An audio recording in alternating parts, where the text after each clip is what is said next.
Welcome back, everybody. It's the 7th of February, 2026. It is Saturday, and it's 1:35 in the afternoon. Temperature, I think, is around 5, -5. I mean, it's not quite as bad as it has been. So I'm thinking we're going to start having better weather here and, well, warmer weather, I guess. What do you can call it? If you like skiing, even though we have no ski slopes here, you might like it a little bit colder. I don't know. Then you have finer powder, I believe. So, as far as news, I guess there was some big news, depending on what your perspective is, I guess, on things. So, if you're looking for information that lets you know what is going to happen in the near future, then I guess it's interesting. But a lot of people, they seem to just pass over the top of that. And I don't know if it's the same type of information, but as far as concerning what's going on in Ukraine and Russia, the United States has decided they're going to sell $185 million worth of spare parts to Ukraine. In other words, it's not going through Europe. It is now that they're starting again to do military business, I guess, with Ukraine. You could look at it that way. And they say somehow it has to do with U.S. security, national security. I guess it's like they need Greenland and all sorts of other things. Also, I think they're trying to do some deal with Diego Garcia. I don't know if you guys saw that. There's something out there. And apparently, I don't know if it's a lease agreement, if the U.S. has it leased from Great Britain, who doesn't own it. I think it's for 99 years. I don't know. If it's, maybe you could say they own it. But they ran out all the normal people, that lived in Diego Garcia, and they had to go to wherever the other islands are or something in some area. So the only types of people they left there are those that can do work for them, maybe to wash soldiers' bed sheets. I guess it's just a huge military base. I don't know if there's naval assets there, if it's only an airfield, but it's one of the U.S.'s many bases, and it's far away from any continent, so I guess it is vital importance for this protection of the United States, even though it's on the opposite side of the world. And it's kind of like Greenland. I guess that is of vital importance to the security of the United States. You can construe anything, I guess, to say that it's vital security of wherever you're living at, just like occupying Europe. And I guess it's where your perceived enemies are living.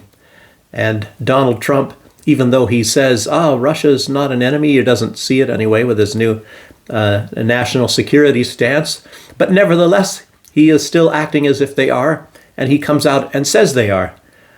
And as you all know, he is trying to do some sort of an economic stranglehold on Russia, if he possibly can, by trying to get everybody not to be buying Russian products. He's trying to put a trade war on them, like anybody who's going to deal with, he tried that, I think, who's going to deal with Russia has to pay some sort of sanctions or something like that. What was it, tariffs or whatever.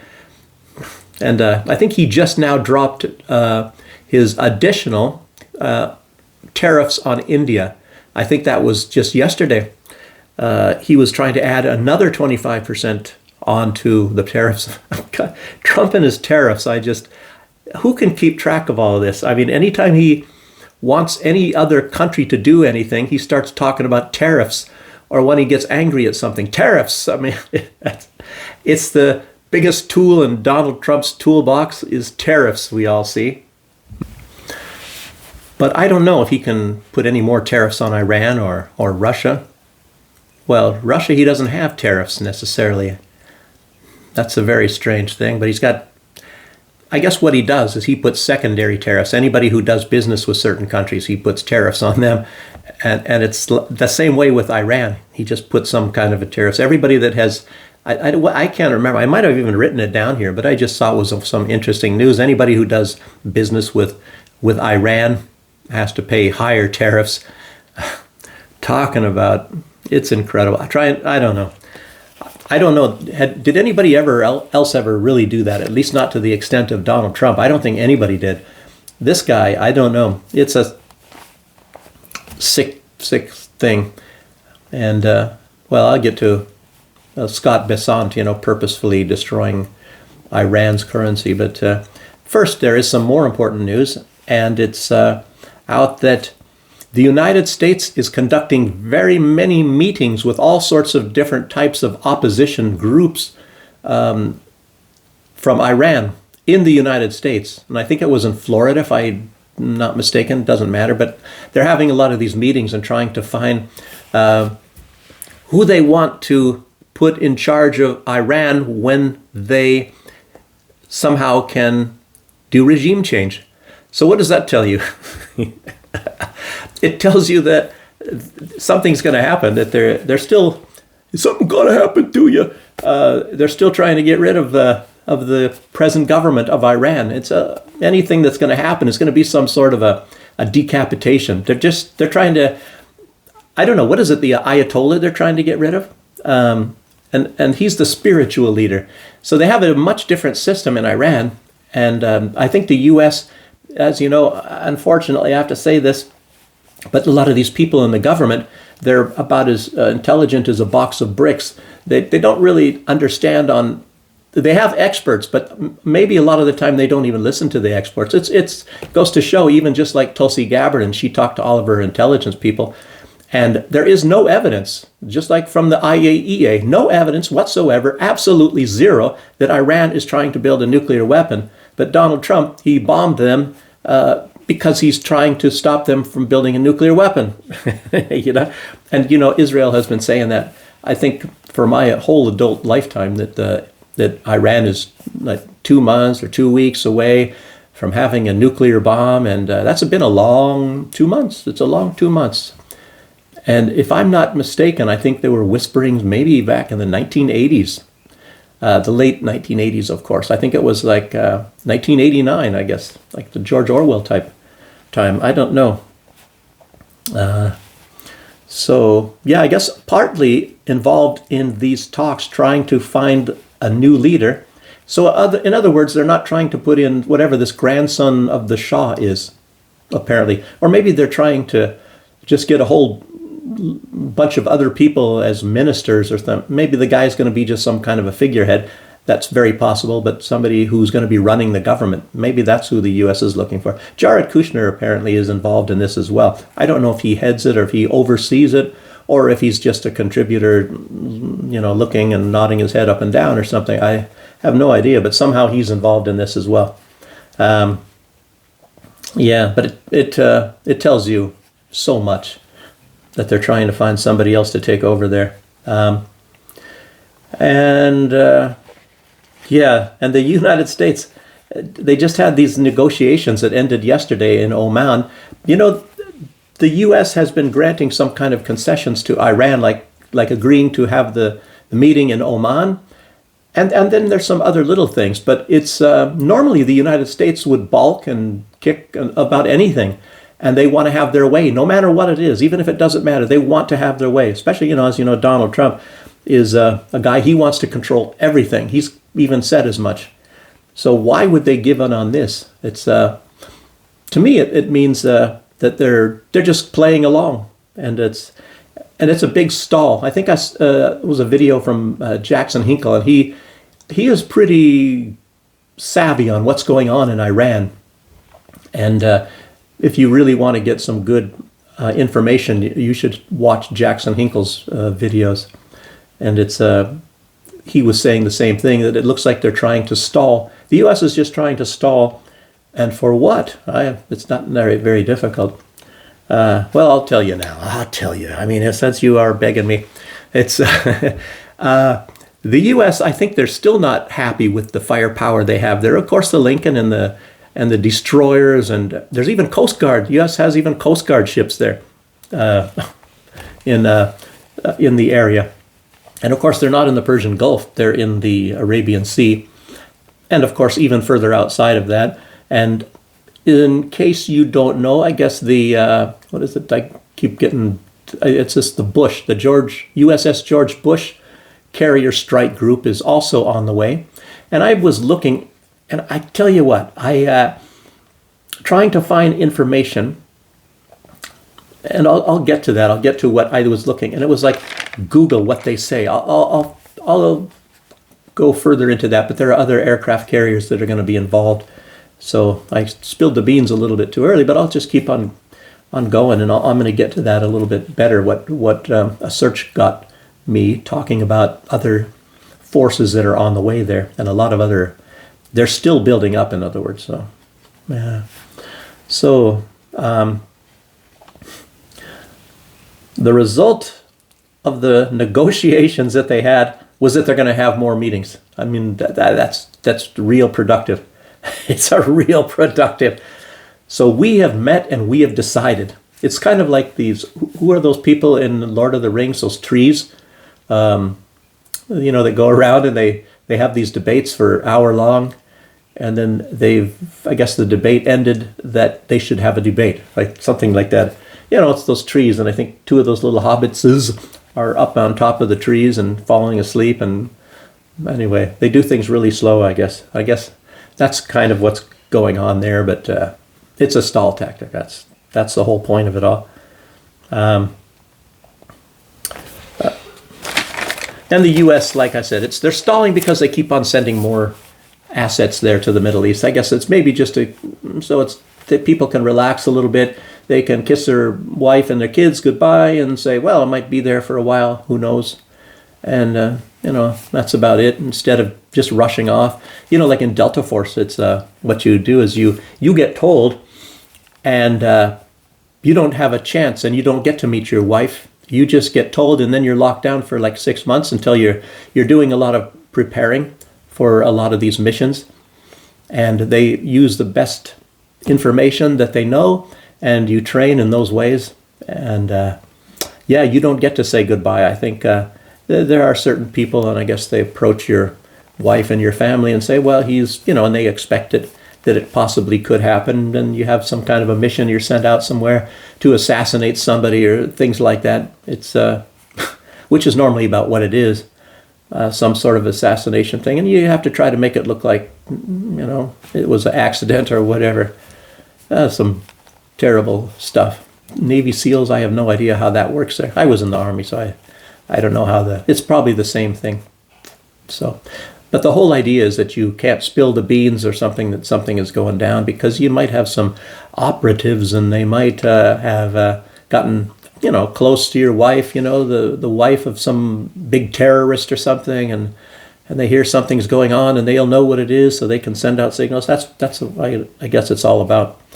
So the United States is sending Galaxies, the U.S.'s biggest military cargo planes, and obviously it's similar to like what was going on when Israel was bombing Gaza. They just kept sending these planes with bombs and more bombs and more bombs, and of course the result there was that they dropped more bombs on Gaza than was dropped in the entirety of all of World War II, just on Gaza. People that don't have any planes and bombs or nothing, completely unarmed people. They just destroyed everything, as you all know.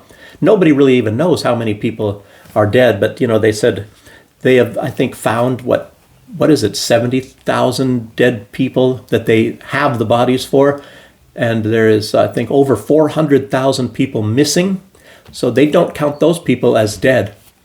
And then there's a long time before anybody is getting in to try to clear away the rubble, and most of it has not even been cleared yet, a very small portion only.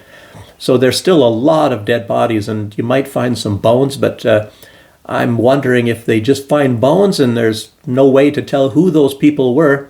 Maybe they're not going to consider them dead, so they're going to stick with the old number, even though a lot of people say that it's a minimum of 300,000 people that Israel killed in the bombing of Gaza. So, and it's the same thing with these numbers that, Zelensky put out 55,000 Ukrainian soldiers perished or something, and there's people in Ukraine that said it's at least 5 times higher than that. I guess maybe, what does that put it at? 275,000 people or soldiers dead. But groups in Ukraine, I guess some hackers, they've put out that it was 1.7 million. So it's uncertain on how many soldiers actually died, but it comes a lot closer to definitely over 1 million, because why do they keep having to conscript, if guess is what you call it, going snapping people up off the streets to the tune of nearly 30,000 people a month that they go and they bushwhack and throw them into vans, beat them up. And some of these films, I don't know if you guys are able to get them over there, but they're really brutal stuff. Sometimes they've even killed people. They were so brutal with them trying to throw them in the van that they've actually killed them. And a lot of people are then unfit for service because they're beaten up so badly.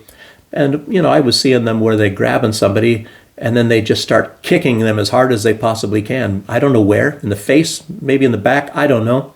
They just show somebody hauling their leg back and kicking and kicking and kicking while somebody else is punching the guy, probably punching in the face, stomach, I don't know. But anyway, maybe they let them heal for a few days and train them for 1 week and send them out to the meat grinders. I'm not sure. But yeah, in these cargo planes that the United States is sending, I guess, it's all different kinds of equipment. There's obviously a lot of drones. The United States is wanting to be by far and away the biggest drone country on earth. And I guess they want to, they put this out, I guess maybe it was a week ago, that they're working on getting hundreds of thousands, I think 200,000 drones they want to have in the U.S. military. So they're starting to build these things now, and they're trying to find all of the experts. They're trying to find the different firms or people that actually can build drones and putting them to challenges to who can come up with the best drones. They were doing some things like that over here on the eastern side too, Belarus and Russia. So it's, but of course on a far, far, far smaller scale. But the United States, nobody can beat them to be the masters of the universe. I guess that's the whole idea. So drones, surveillance equipment, lots of that. Probably tactical jamming device, tac jams as they call them. Also parts, but they're sending a lot of parts to Ukraine, as I said, $185 million worth. And obviously it's probably not going to be free like Joe Biden was sending it. It'll probably have a credit. I'm sure the Ukraine is going to be given a credit, so they can just pay that back in the future. And maybe, who knows, maybe one of the deals that Trump is making with Putin is that whatever debt is accrued, that it has to be paid afterwards, regardless of what. And we'll see. I don't know. You never know what happens between these people. So there's a lot of specialists also going over there. Of course, people that listen in on these radars and all of that. So I said signal jamming, radars, large stockpiles of bombs. Of course, lots and lots of bombs. So it's probably going to be more than what's dropped on Gaza, because Iran is a very big place. So I said Diego Garcia. It's far from Iran, but they want to keep their forces safe. So Diego Garcia is far away from Iran. I'm sure they have places that are even closer. Obviously, they have Rhein-Main Air Base and they have a Ramstein Air Base and Han Air Base. That was a small one that you can't land planes there. There's Kalkar. Those are two that I'm familiar with, but these were very small places. Signal transfers was Kalkar, and they had a lot of secret equipment at Han Air Base. A lot of times you won't hear that from anybody. And then there's, I think in Wiesbaden is a small one. Then there's airfields, but they can't land a big cargo plane like where I was stationed in Heidelberg. That's where we had mostly only VIPs and congressmen and presidents and things like that, that landed there. And there's some things I don't want to say because I might get in trouble about it. So, that's has to do with that airfield and all that. So I won't say anything. I did have to sign a paper that said I'm not allowed to ever talk about the things I saw or experienced there. And obviously I've talked about some of them that like so friggin' what. There's other people talk about things far worse than I'm talking about. I wasn't even exposed to so much of the juicy stuff, but I'm not going to necessarily mention any real secret places and things and all that sort of a deal. So, yeah, I said the USS George Bush will be in position in a few days, I guess. I think maybe it's 4 days. I don't know. And apparently, this is what I was going to talk about. The Nimitz, if you look online and you ask, what do they call it, AI things, a lot of that will say the Nimitz is already there. And we don't hear that. We don't hear that the Nimitz, that's the second biggest aircraft carrier. I think the Gerald Ford is the largest U.S. aircraft carrier, probably the largest in the world. I don't know how big China's aircraft carriers are. And the Nimitz is the second biggest. And I guess the Nimitz is already there. And I keep seeing different things about the Carl Stinnes, that it is there or on the way. I mean, no. They never said it was there. They said it's on the way. So I don't know. And then there's all kinds of things that said, oh, no, it's in its home port. It's very strange. It's very strange. They said as of late, well, let's see. I have to get to that. I'll find that when I find that later. The quote, I'm pretty sure I wrote that down, is about the quote about one of these aircraft carriers. And of course, U.S. bombing Iran has nothing to do with the U.S. It doesn't advance anything strategically, anything to do with anything for the United States. It's all strictly for Israel. It's just like most all of the wars. As a matter of fact, it is all of the wars. All of the wars in the Middle East are done for Israel. The master. Israel is the master. And if you were watching the Young Turks or so many other people, so many people are all telling you this. It is the rulers of the world are the Israelis, and there is no doubt about that. The government of Israel runs the United States, and they run it because they have a lot of information. They got the goods on you, baby, and part of that was through Epstein. So this is a big deal. It's absolutely incredible. It's a cunning plan, as we all see, the cunning plan to get power over the United States. And Roderick, he couldn't have thought of anything much better than that.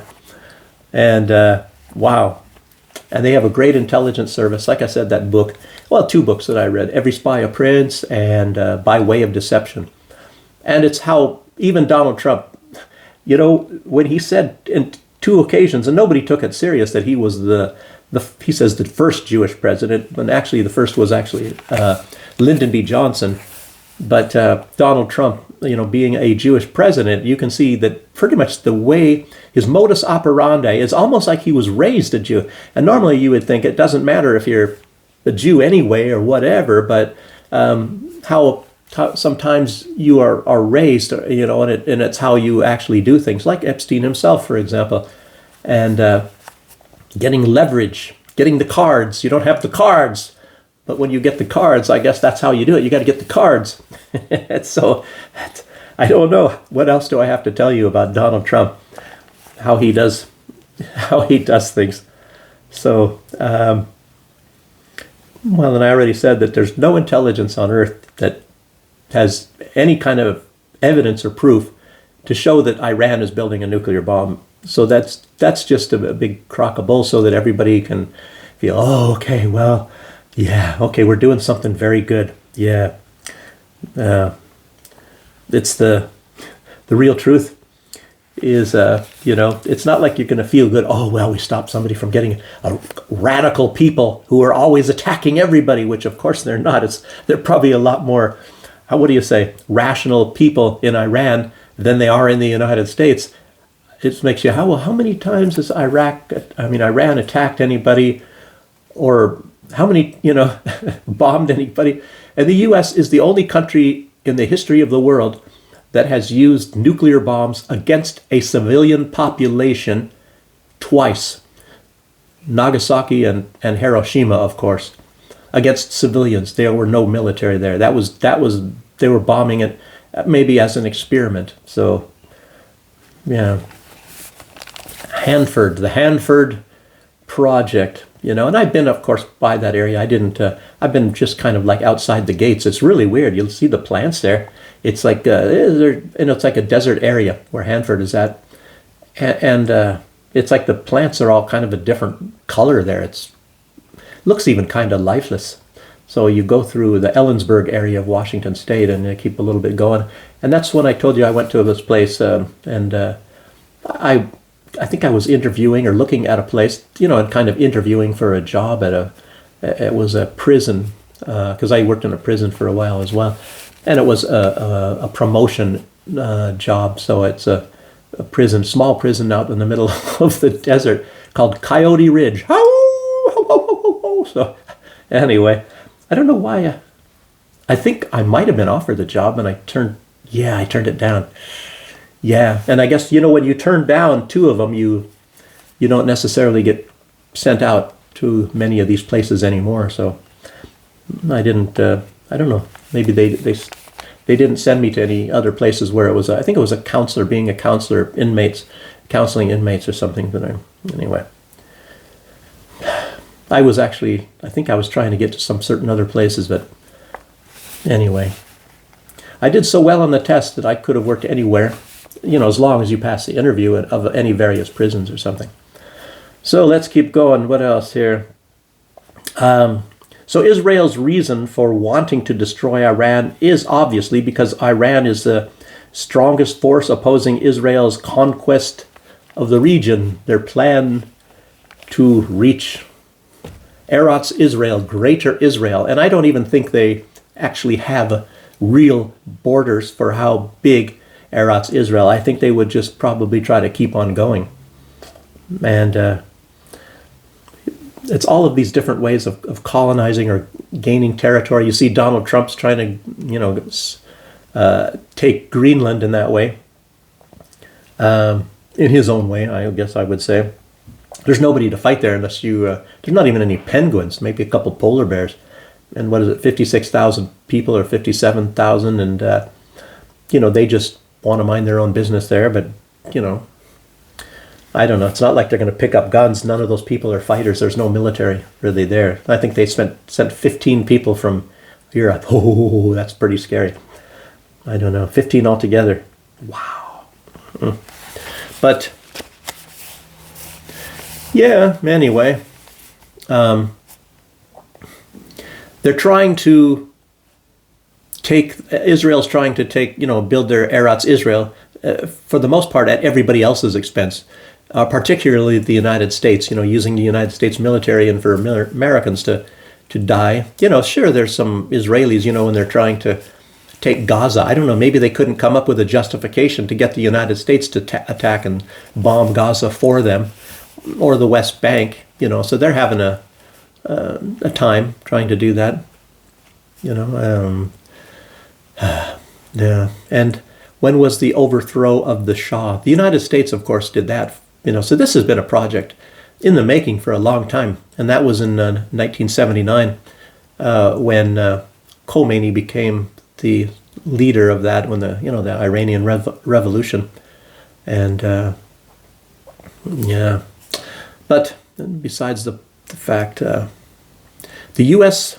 is, I don't know, it's not like they're a proxy of Israel, but they're kind of like a partner proxy. Obviously, the United States is going to find their reasons to bombing and destroying and invading countries for Israel. So maybe they, oil or anything like that. And of course, obviously, as you all know, that the biggest thing is to get money. A very stupid system if you think about that. The United States, as you all know, they send a minimum of $4 billion. That is the very bare minimum. And it's listed as $3.8 billion. But it's always, that minimum is $4 billion always. And then, of course, there's huge amounts of supplements. And it's, as far as cash is concerned, every year it's always at least $10 billion that the U.S. taxpayers are made to give to Israel as a free gift.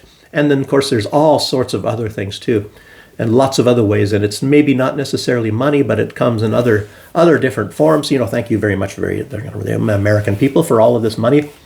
And so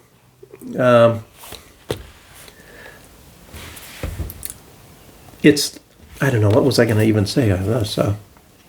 But that's what is it in it for the United States, I guess you would ask. And it's the money that comes, all of this money that comes from the U.S. taxpayers. They don't really give a crap, the American politicians, all of these people in the federal government, because it comes out of your pockets, the American people's pockets. They don't have to pay that back. That's nothing whatsoever. So I'll let the American taxpayers pay it.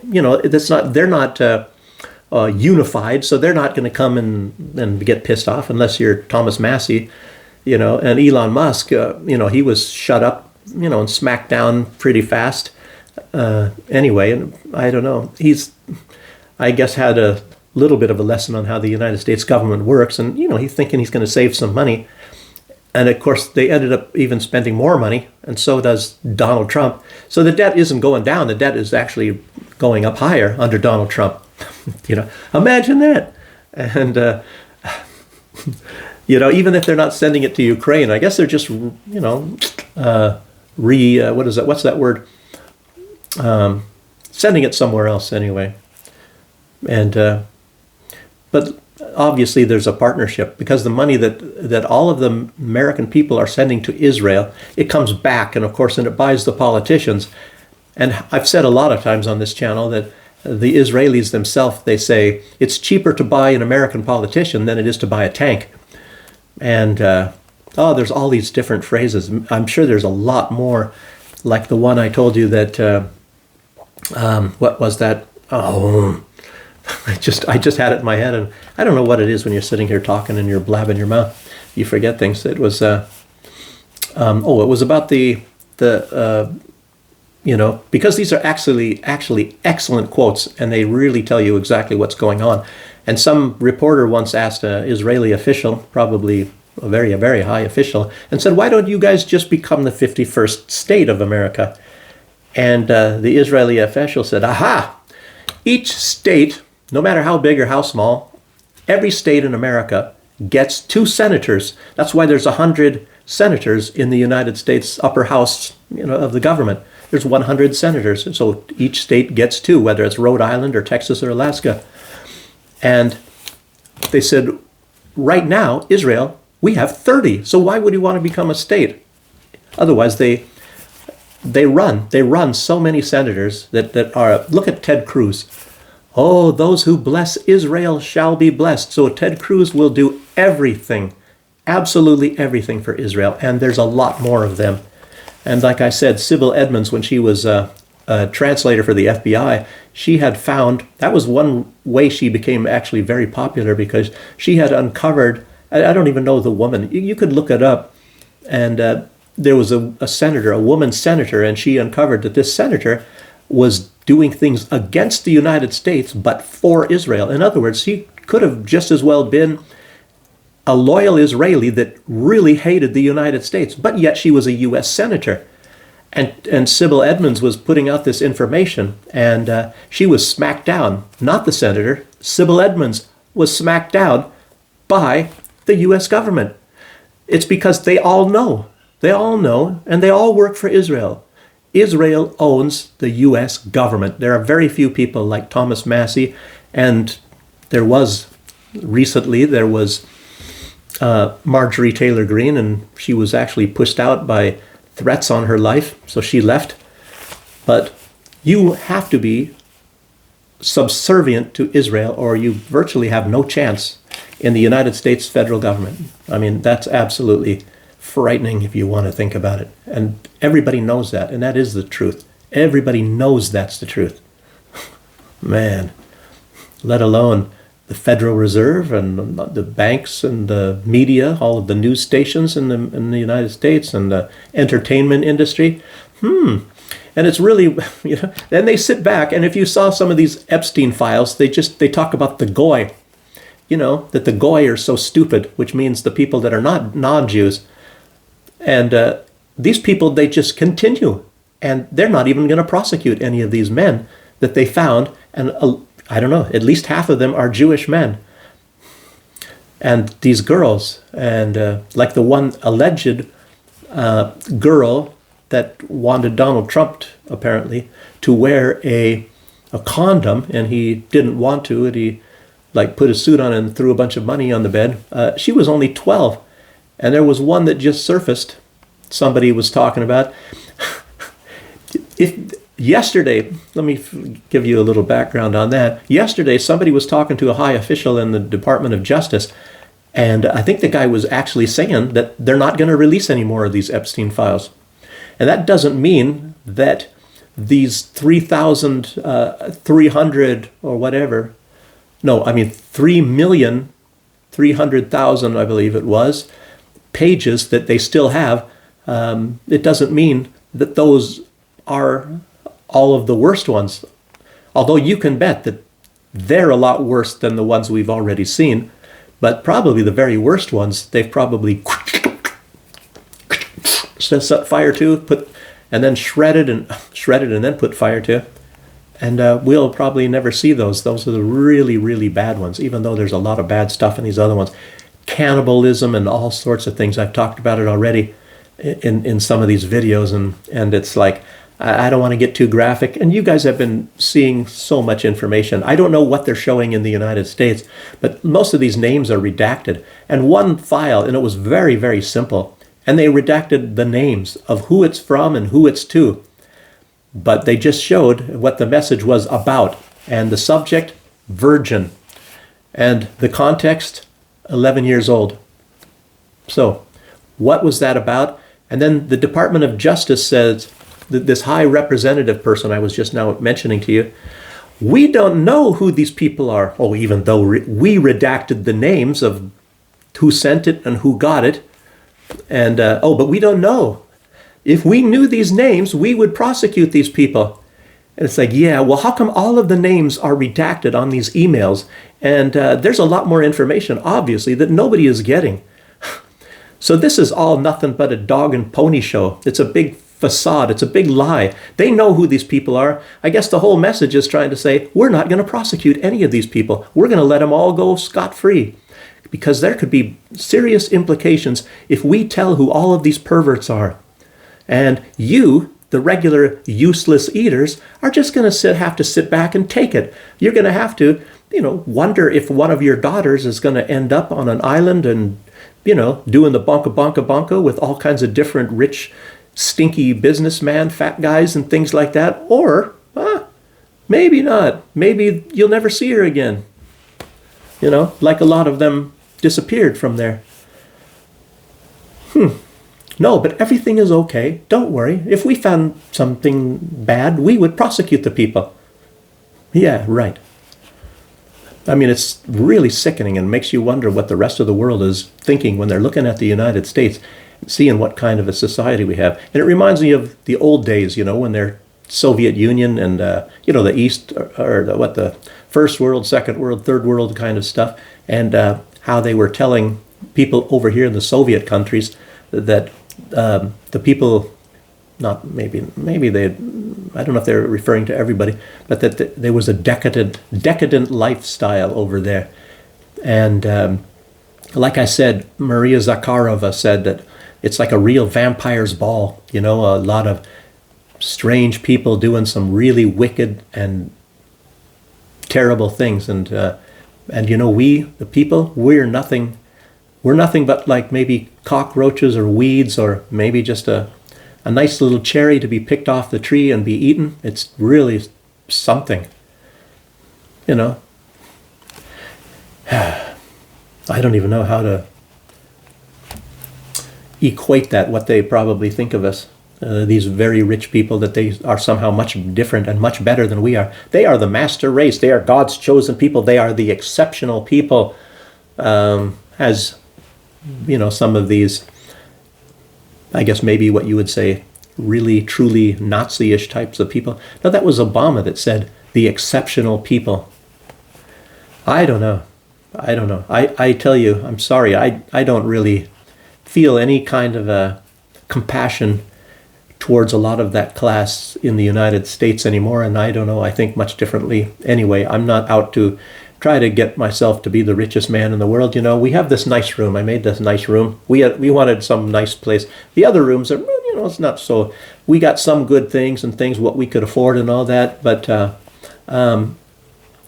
this is, how we're going to live the rest of our lives. We're not going to move again. And I don't know. I don't have any dreams of traveling to all these tropical places. Sure, I like a warmer temperature most of the time. And it's not like I wouldn't want to go to these places, but it's like, I don't need that stuff. I don't. And a lot of the people that I know here, they get a lot of money. So they can, one guy goes to the most expensive restaurant I don't associate with the guy anymore, and I've talked about him before. He goes to the most expensive restaurant in all of Minsk. And what is his meal? His meal costs, and this is not a BS, because I know how much it costs, because he told me, and I just have to convert it into US dollars. It's $300. His meal costs $300 every single night. And then he has people working for him, and he won't even give them $10 for 3 hours of working for him. Yeah, that's the... But he's not from the US. He's from another English-speaking country. But then there's other people that are here and that I know, and they get like 3,000 US dollars, not rubles, 3,000 US dollars a month, and that's a lot of money for Belarus.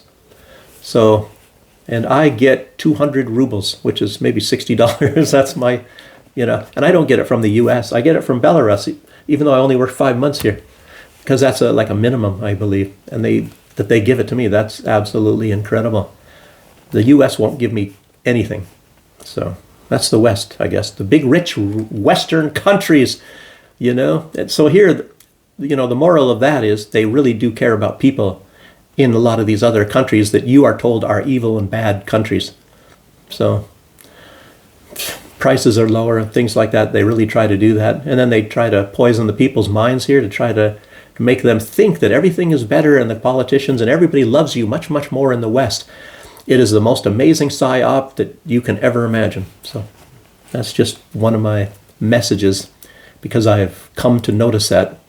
Like I said, I worked in intelligence. I've taken classes, 9-week classes in other jobs I've done about how to recognize when you're being manipulated and things like that. So it's like, I don't know, we've all have a different background.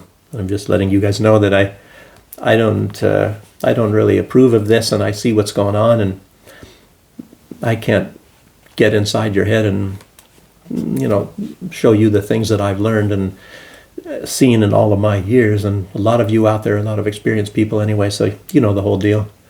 Okay, I got a lot to go through. Why am I flapping my jaws like this? Yeah, we're told that to destroy Iran is for a great cause. We got to save the women, and we got to save the people. You all know already about these protests, and Besant, I'll get to that in a minute here. Liberate all the people, that's what we're going to do in Iran. But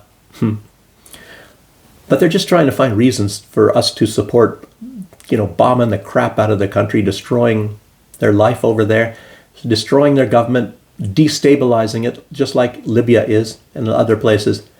And that's the whole goal. And the United States, they just assassinated the son of Muammar Gaddafi that was going to run an election in Libya. And even though those people in Libya do not say who was responsible for assassinating the son of Muammar Gaddafi, I'm sure they know, but they haven't even put this out. And the whole goal is to keep the place destabilized as much as they possibly can. So even if they can muster enough stability to have elections and things, the United States is going to be the ones that decide on who, they have to be subservient to the United States. Very much like what we're possibly seeing, or maybe they're playing along in Venezuela. And this Mercado, she said eventually she will be the president of Venezuela. We'll see. Anyway, so maybe the whole idea is just to make America great, so we have to bomb Iran. But I don't know. So you can go to sleep at night knowing that we're saving the world by bombing Iran. We're making the world a much better place. Because look at all the Iranians have done to you. They did, and then what did they? Then they, well, they did stuff to you. You just don't know about it yet, and it's hidden. Wow. So we can sit back and admire people like Trump and Pelosi, Mitt Romney, and all of these fabulous people that really care about all of us, right? The super rich, they deserve to get our money and be worshipped, don't they? Yeah, so Scott Bessent, that's what I was going to get, the Secretary of the Treasury. He's admitted on 2 occasions now that the U.S. purposefully went out and actually temporarily or whatever destroyed Iran's economy. And that was just recently. He talked about that. He said even in March what they're going to do. They're going to create a shortage of dollars and collapse the currency is exactly what just happened. So they did it. And like I said, he's been talking about it since March. And they caused the riots. And it was also a concerted effort, not just the U.S. government from the Department of Treasury like that doing their part, but you have the CIA that did their part. And of course the Mossad. Like I told you, it's like Mossad and CIA. And I just saw the Young Turks and Anna. She said the same thing. Not the exact same words, but basically said they're one and the same, the Mossad and the CIA. When it works these sort of deals, they work together 100%. She might have even said the MI6. Maybe that was somebody else. But a lot of these people are saying the same thing. All three of them work together. And if you see, there's a lot of countries that have intelligence units, and they're there to gather intelligence. But you have these three. You have the Great Britain with the MI6. You have the United States with the CIA. You have Israel with the Mossad. They have sabotage departments. So they are there not only just to gather information, they are there to, by way of deception, create war. And that may as well be the motto for, not just the Mossad, but also the CIA and the MI6. Wow. And they're proud of it.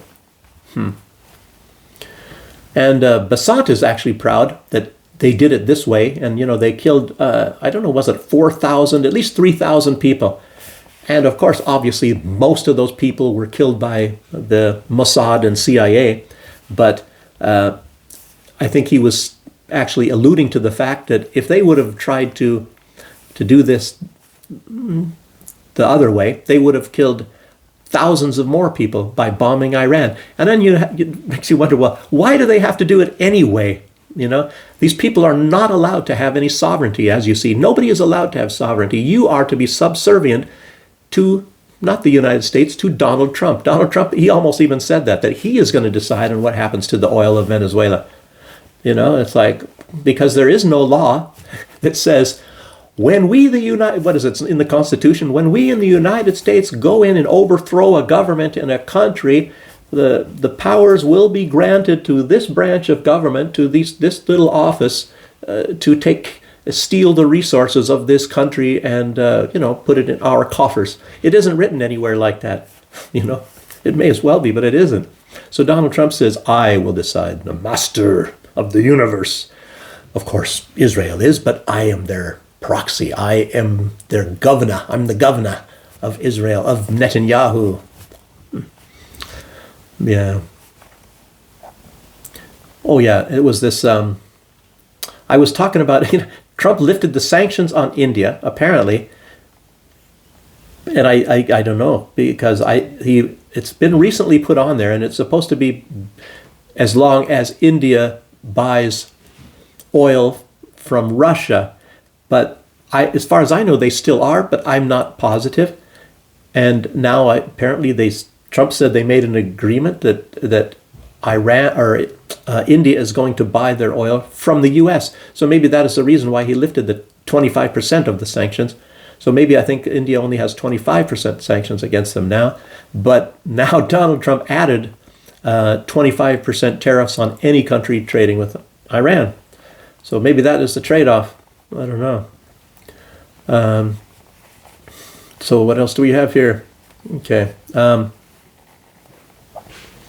I guess also lately, along with this note that the United States sent to American citizens that are living in Iran to get out immediately, they said that there is going to be frequent internet outages and things. I don't know, like obviously the United States is going to be doing it somehow. And maybe Iran has, it's probably through hacking and things like that, and Iran has to probably figure out ways to circumvent that. Apparently that is the plan. Yes. Okay, what I was going to say in my Google, when I was talking about these aircraft carriers, I asked like even where certain aircraft carriers are, and I asked like USS Carl Vinson Carrier Strike Group, with destroyers and all that, and it says that is in the Middle East. And the quote is, the USS Carl Vinson is definitely operating in the Middle East as of early 2026.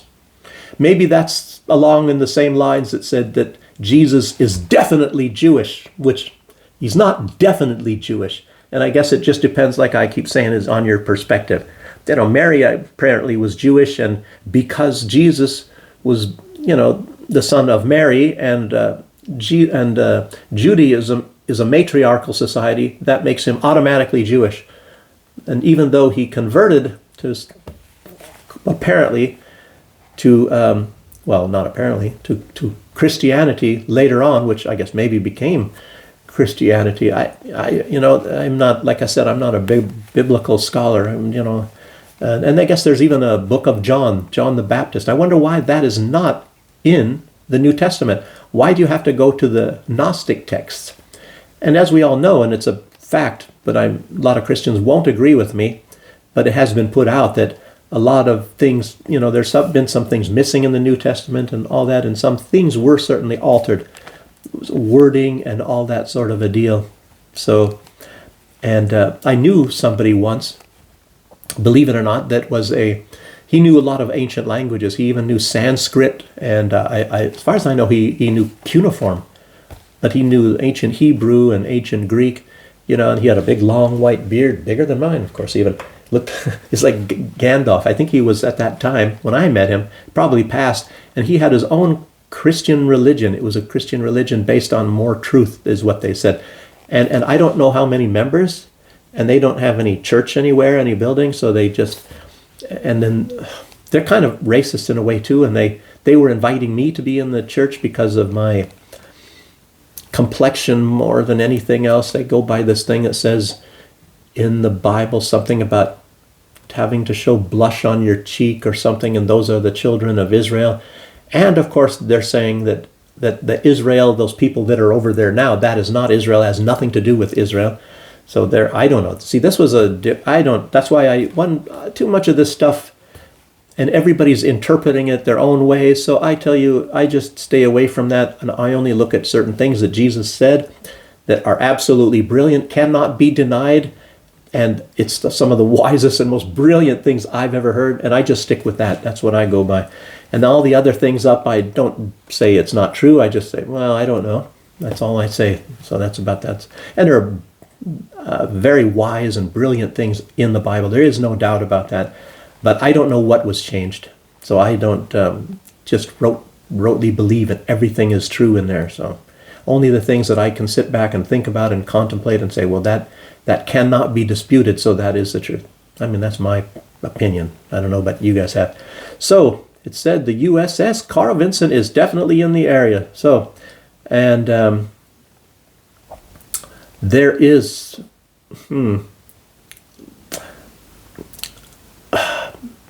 other information, and it says that the Nimitz is already there, like I said, and soon the George Bush. So that will be the Abe Lincoln, the Nimitz, the Carl Vinson, and the George Bush. So they're going to have 4 carrier strike groups there, all of the destroyers, and they have some Coast Guard, and that is just ships, and they have lots and lots of airplanes, and they're all over the place there in different airfields and in different countries. So they're gearing up, and this is far, far, far bigger, obviously. What did they have? They had the Gerald Ford, which is, wait a minute, is that the biggest? That's the biggest aircraft carrier. The second biggest is the Nimitz, of course. But the biggest is the Gerald Ford, and that's still hanging out around South America there. And, you know, that wasn't some real big thing, but it looks like they're gearing up for something really big around Iran. So, yeah. So anyway, I saw a video. This is interesting. It was Glenn Beck. And he put out information talking about the death of Epstein. And he was emphasizing a lot of these loose ends, I guess. He didn't put it that way. I think his whole deal was that the United States people don't trust the government. So that was his whole reason for putting this out about Epstein, and about the, you know, the death of Epstein was just an example. And I worked in a prison. I worked, 2 years? I think 2 years in a prison. And I worked on some of these places where you have these high profile people and you're supposed to watch them, and where you sit is facing them. And a lot of these different types, the lights stay on all the time, and some when it's we call it poo-poo watch. So when they had somebody visit them in the visiting room, for example, and there's ways to sneak in like drugs and all that. So one way I'll let you know how that is like popcorn. You can get popcorn there, and a lot of the women visitors, because of a men's prison, are told to get like a white balloon, and what they do is they put like drugs, sometimes just marijuana spliffs, and we find them in the prison. So they actually do get in, and they get in this way. And they're eating from the bag of popcorn. The wife, and I think it's normally is a wife, they put that thing in it because it looks like popcorn when it's a white balloon, and they tie it, and it's in there, and then the guy eats it, he swallows it, and then he watches his own doo-doo because he doo-doos in his own cell, and then they find their marijuana or whatever that is in there, and they either consume it or they sell it, or somebody else has pressured them to get it in for them. And so these people, a lot of time when it's suspected that they got these drugs in, they put them on poo-poo watch. So we had to sit there in a room, and then you watch. And I tell you, the worst thing is, and luckily I was only there a couple times doing this, watching this, and I never had to, they call it stir. And you don't want to know what that is. So there's a bucket there, and and they do their business in the bucket, and there was another guy. I don't know if I was relieving the guy or what the heck I was doing up there, but whatever. And this other guy, he was stirring it, and I was there, and it was, of course, it smells a lot worse than you can imagine.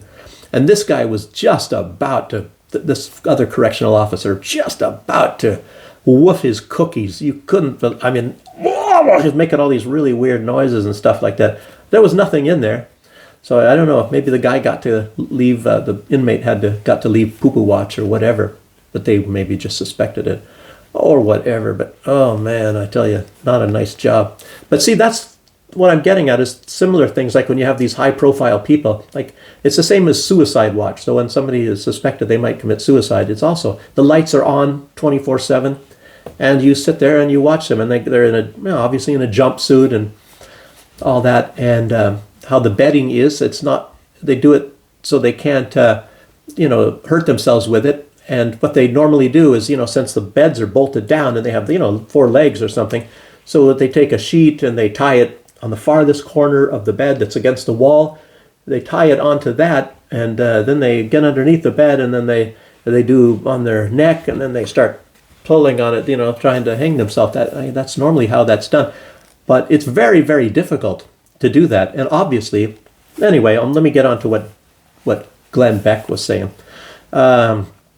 So he's talking about these loose ends of this, the death of Epstein. And he said that no one remembers who, how, or when they removed the noose, or what the noose was, even in Epstein's case.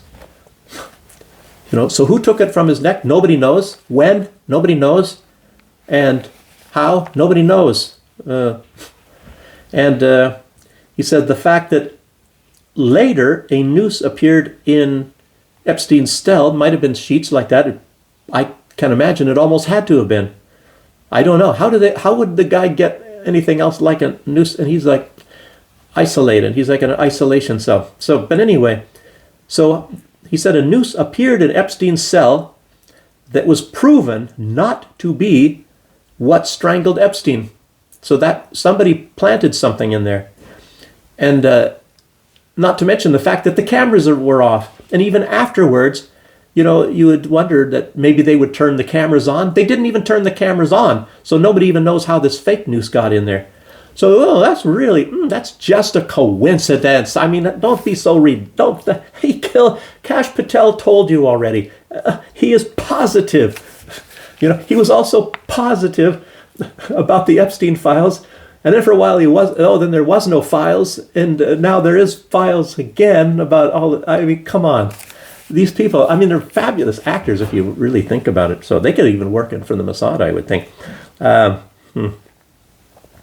Yeah, so no cameras even. It's incredible. So yeah, what I wrote here about Kash Patel. I said originally, he, you know, I think when Donald Trump was running, he said, yeah, they're definitely gonna release these files. And they even, a lot of time after Donald Trump won, you know, oh yeah, they're going to release these files. There's so many files. And Pam Bondi also, and they're saying there's thousands of hours of footage of videotapes, for example, you know. And I think she even once said that there's like a big 40-foot or 45-foot maybe semi completely filled with documents. It was, I mean, that's a lot of years, you know, writing emails and all sorts of messages and all other kinds of things that are in these files, you know. And so, but anyway, Kash Patel later said there's nothing to see. First he said, yeah, there's a lot, and then he said there's nothing to see. And now we all see that there is something to see. And like I just told you already about somebody from the Department of Justice saying, oh, if we had information on men, oh, we would definitely prosecute them.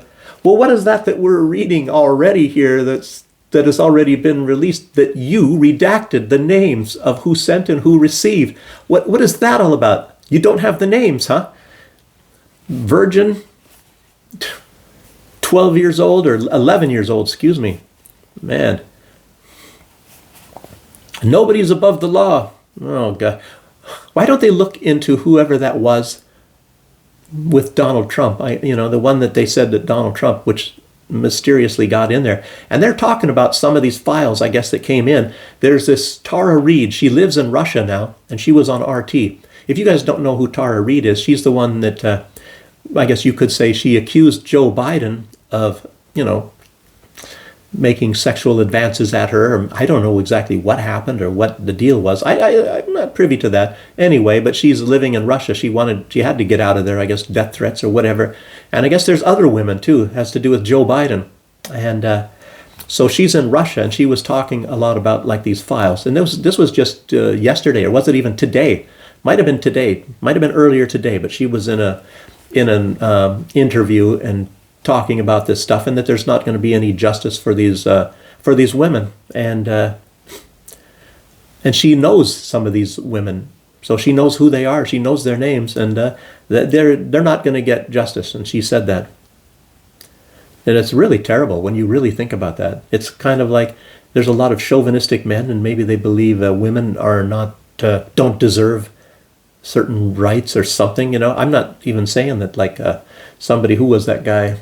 What a blank, drawing a blank. Andrew Tate. I don't, you know, I don't think he actually even necessarily thinks that way. What do they call these people? I don't know what they call them. Them, you know, that are, but like what's his name? This young, goofy kid guy, Fuentes, yeah. I really don't know. I don't know. That's some real bad stuff to say that, you know, if you're skin color, if you're Russian, if you're Palestinian or woman, that you don't deserve the same rights as white, blonde-haired, blue-eyed guys or something like that. I mean, a bunch of, jeez. I don't know what the world is all about.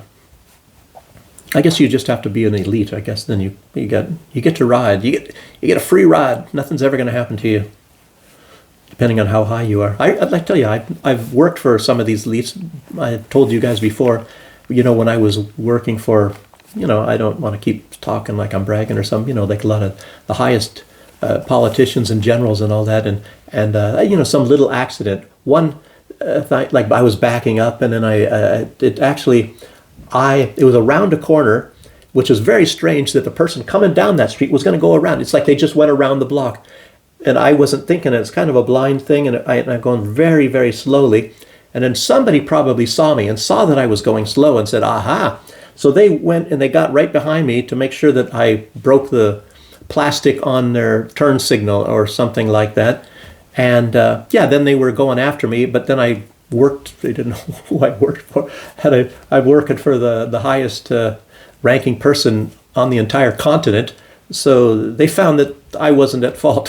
So that's just how that all works, But they didn't go by what it really probably truly was. That this guy actually wanted me to do that. He probably is going to think he's getting some kind of money or something. I don't have any idea. Maybe he wanted me to bust his fender or whatever.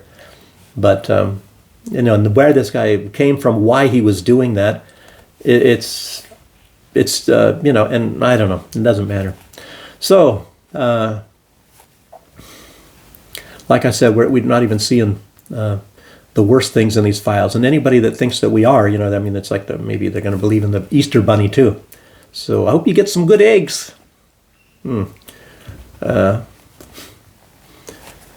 But yeah, the fact that they're not going to be prosecuting these and say, oh, we had the names. Yeah, everybody knows that that's a big fake. And we're all supposed to go along with it. They're just going to keep talking and saying the same thing. And so, oh, yeah, okay, we believe you don't have the names that you redacted on these letters. Yeah. But obviously our elites, our political moneyed elite, the big business people and all that, they're all beyond reproach. Meaning, of course, that they can't do any wrong. Wow.